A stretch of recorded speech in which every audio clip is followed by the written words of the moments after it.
प्रधानमंत्री आवास योजना ग्रामीण अंतर्गत अमरावती जिल्ह्यात वर्षभरात 29,312 घरकुल पूर्णत्वाचे उद्दिष्ट शासनाकडून देण्यात आले आहे।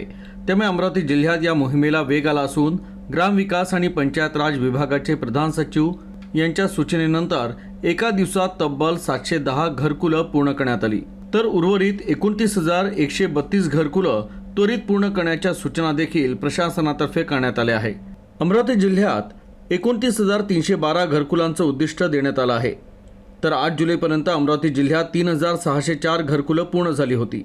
त्याच दिवशी सीईओंनी सर्व पंचायत समित्यांमधील स्थापत्य अभियांत्रिकी सहाय्यक, ग्रामीण गृहनिर्माण अभियंते, डाटा एंट्री ऑपरेटर आणि महात्मा गांधी राष्ट्रीय ग्रामीण रोजगार हमी योजनेतील सहाय्यक कार्यक्रम अधिकारी आणि पंचायत तांत्रिक अधिकारी यांची बैठक घेतली आणि सविस्तर आढावा घेतला। तर ज्या लाभार्थ्यांना मनरेगा अंतर्गत संपूर्ण मास्टर वितरित झाला आहे त्यांची घरकुलं तातडीनं पूर्ण करण्याच्या सक्त सूचना देण्यात आल्या आणि त्यानंतर सर्व यंत्रणा तत्काळ कामाला लागली।